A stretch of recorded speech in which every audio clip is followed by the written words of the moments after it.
ओम अज्ञानतिमिरन्धस्य ज्ञानाञ्जनशलाखया चक्षुरुन्मीलितं येन तस्मै श्रीगुरुवे नमः। नमो ओं विष्णुपदाय कृष्णप्रेष्ठाय भूतले श्रीमते भक्तिवेदान्तस्वामिन् इति नामिने। नमस्ते सरस्वते देवे गौरवाणी प्रचारिणे निर्विशेषा शून्यवादी पाश्चात्य देशतारिणे। जय श्री कृष्ण चैतन्य प्रभु नित्यानंद श्री अद्वैत गदाधर श्रीवासादि गौर भक्तवृंद। हरे कृष्णा कृष्ण कृष्णा हरे हरे, हरे राम राम राम हरे हरे। हरे कृष्ण। तो हम चर्चा कर रहे थे अघासुर के बारे में। तो अघासुर को देवतागण भी मृत देखना चाहते थे, क्योंकि बड़ा भयानक असुर था। देवतागण भी उससे घबराते थे। तो भागवतम में कहा है, देवतागण रोज अमृत का पान करते हैं, अपनी आयु की वृद्धि करते हैं अमृत का पान करके, लेकिन फिर भी वो इस प्रकार के असुर से घबराते थे, डर जाते थे और उनकी चिंता लगी हुई थी। प्रतीक्षा में बैठे थे कब इस अघासुर का वध होगा। ये बड़ा महत्वपूर्ण प्रसंग है। देखिए, देवतागण अत्यंत शक्तिशाली है, अनेकों प्रकार की सिद्धियां उनके पास में है, अनेकों प्रकार की शक्तियां उनके पास में है। दिन प्रतिदिन अमृत का पान भी वो करते हैं, लेकिन फिर भी असुरों से घबराते हैं, डरते हैं। यहां पर भगवान के ये जो सखा गण है, ये जो गोप गण है, ये बालक मात्र हैं।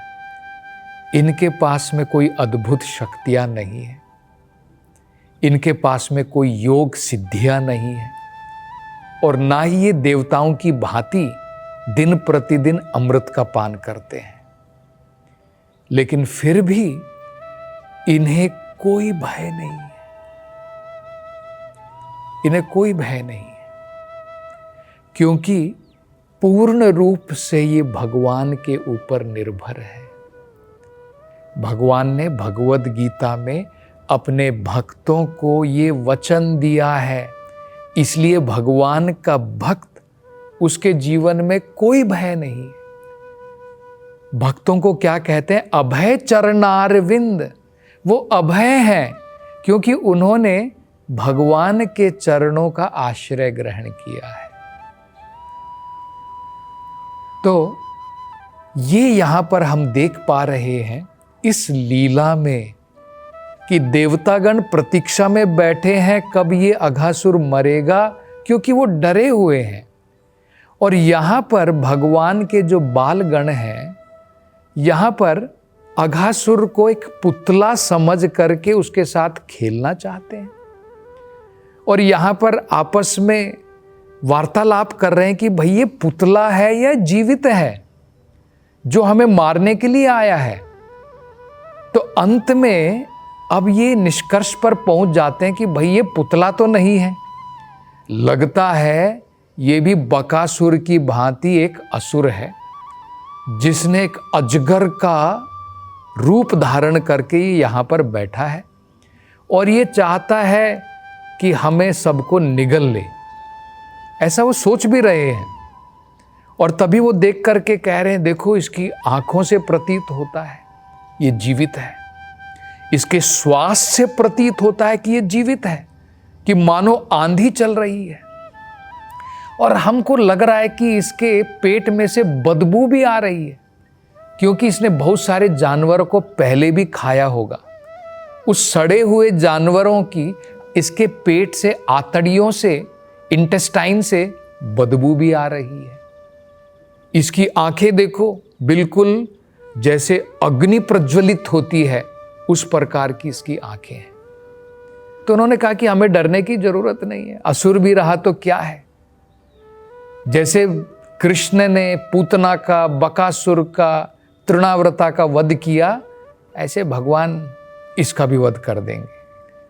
तो ऐसा बोलते बोलते ये बालक जो हैं, इनको भगवान के ऊपर इतना विश्वास है कि ये मौत के मुख में प्रवेश कर रहे हैं।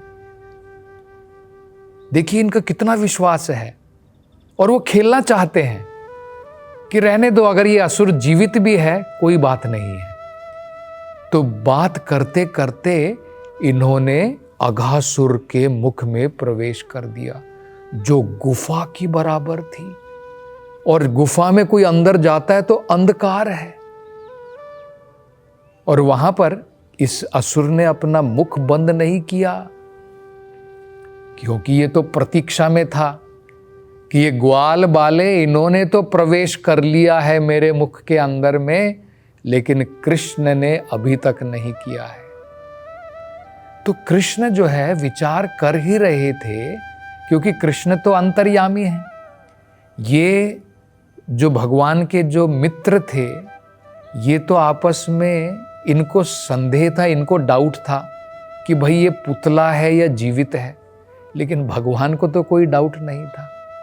भगवान तो परमात्मा है, अंतर्यामी है, सब जानते हैं ये असुर है। जैसे भगवान की पहली लीला में हमने देखा था ना, वत्सासुर चुपके से एक बछड़ा बन करके इनके बछड़ों, क्योंकि भगवान के बछड़े कोई कम नहीं थे, हमने उसका वर्णन किया है।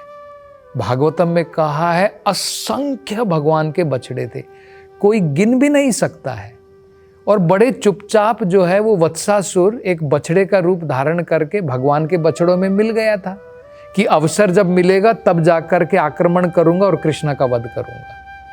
लेकिन भगवान अंतर्यामी है, तुरंत समझ गए, बलराम जी को बताया देखो ये जो बछड़ा है ये हमारा नहीं है।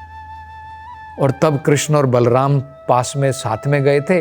कृष्ण ने उसकी 2 टांगे पीछे की पकड़ी, घुमाया, पेड़ के ऊपर डाल दिया और उसने प्राण त्याग दिए थे।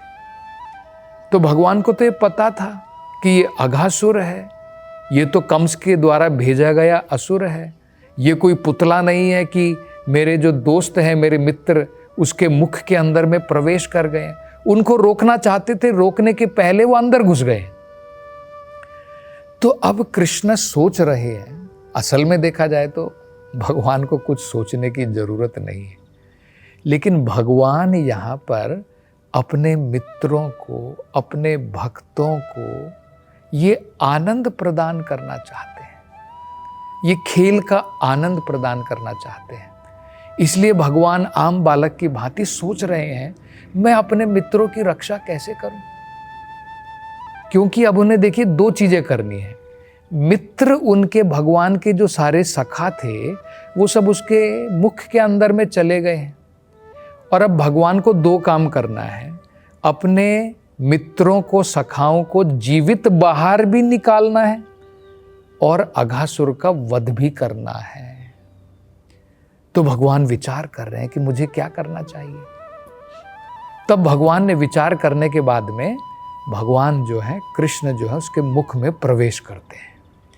और जैसे ही कृष्ण ने अघासुर के मुख में प्रवेश किया, तुरंत जो देवतागण छिपे हुए थे आकाश में और जो प्रतीक्षा कर रहे थे कि भगवान कृष्ण अघासुर का वध करेंगे, और वो बड़ी प्रतीक्षा में बैठे थे अघासुर का वध कब होगा।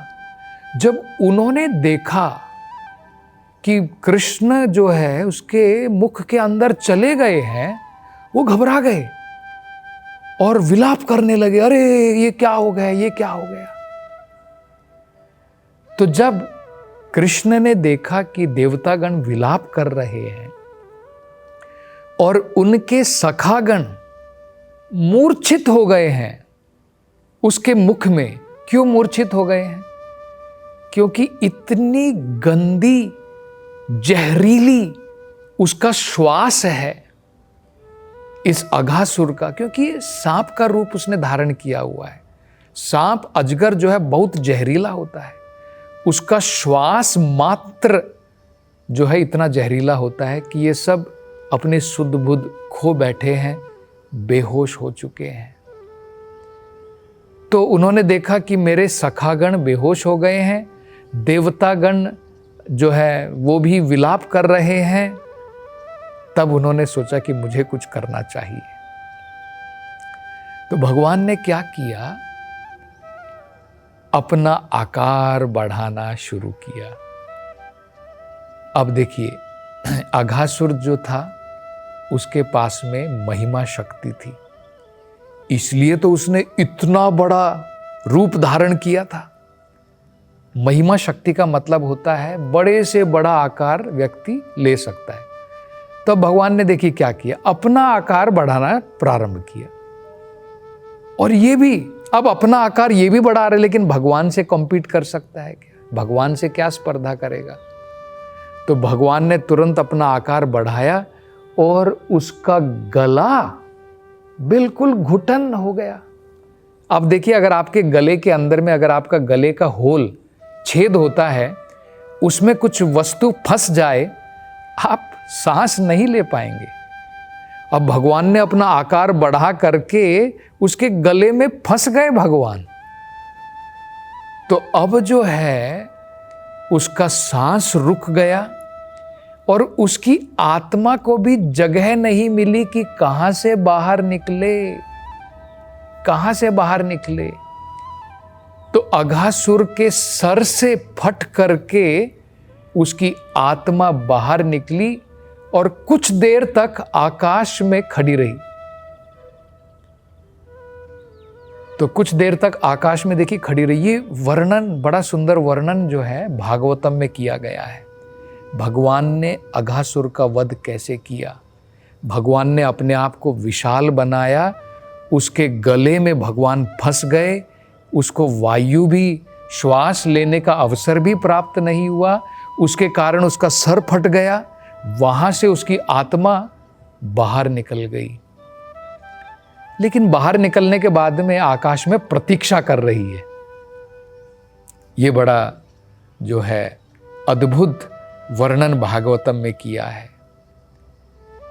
बाद में भगवान जो हैं अब उसके मुख से बाहर निकले, अपने सखाओं को भगवान बाहर लेकर के आए और भगवान ने जो है बड़े प्रेम से अवलोकन किया, बड़े प्रेम से भगवान ने अपनी सखाओं की तरफ देखा और भगवान के देखते ही उनकी मूर्छा समाप्त हो गई। देखिए, भगवान की देखने मात्र में कितनी शक्ति है कि भगवान के अवलोकन मात्र करने से उनके सखा जो है जागृत हो गए।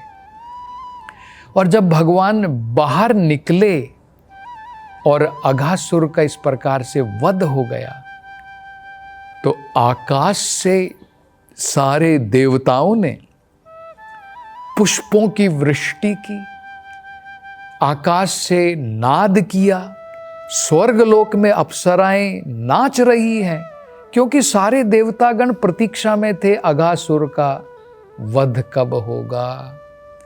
और इन देवताओं के सामने उनको साक्षी रख के भगवान ने उसको अवसर प्रदान किया अघासुर की आत्मा को, कि अघासुर की आत्मा कुछ देर तक आकाश में प्रतीक्षा करती रही। और जब वो भगवान स्वयं बाहर निकले, अघासुर के शरीर से जब बाहर निकले, तब भगवान ने उसको अपने ब्रह्म ज्योति स्वरूप में मिलने दिया। तो उसको मुक्ति की प्राप्ति हो गई। ये एक इस प्रकार की मुक्ति है जिसे सायुज्य मुक्ति कहते हैं, या जिसे सारूप्य मुक्ति भी कहते हैं। एक मुक्ति ऐसी भी होती है कि जिनको भगवान की भांति आध्यात्मिक लोक में विष्णु के जैसा रूप, सारूप्य मतलब जैसा भगवान का रूप है, चार भुजाएं हैं, इस प्रकार का रूप उन्हें जो है वैकुंठ लोक में प्राप्त होता है।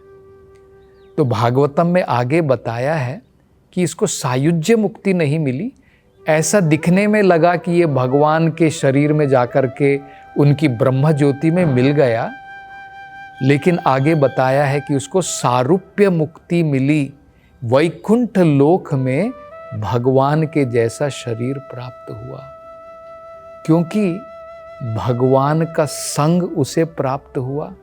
भगवान के स्वयं हाथों के द्वारा उसकी मृत्यु हुई, और जब भगवान काफी देर तक उसके शरीर में थे, उसका सारा शरीर शुद्ध हो गया। जैसे कहते हैं ना, अगर कहीं पर आग लग जाती है, लोहे में भी आग लग जाए तो लोहा भी आग का ही काम करता है। तो इसी प्रकार से किसी न किसी प्रकार से वो भगवान के संग में आया, भगवान के द्वारा मारा गया, भगवान कुछ देर उसके शरीर में रहे तो उसे सारूप्य मुक्ति की प्राप्ति हो गई। तो हम समझ सकते हैं, अगर भगवान के दुश्मन को इस प्रकार की मुक्ति प्राप्त हो सकती है, तो मुक्ति तो भगवान के भक्तों के सामने हाथ जोड़ करके खड़ी रहती है, मैं आपकी क्या सेवा करूं। भक्त मुक्ति नहीं चाहता है, भक्त भगवान की शुद्ध प्रेम भक्ति मात्र चाहता है। ये अंतर होता है। देखिए, मुक्ति तो जिस मुक्ति के पीछे ये ज्ञानीगण योगीगण भागते हैं ना, ये तो भगवान के दुश्मन को भी मिल जाती है। भक्त उसके पीछे मतवाला नहीं है, भगवान की केवल वो प्रेम भक्ति मात्र करना चाहता है। तो और इसके बारे में, कथा के बारे में वर्णन हम अगली कथा में करेंगे। हरे कृष्णा।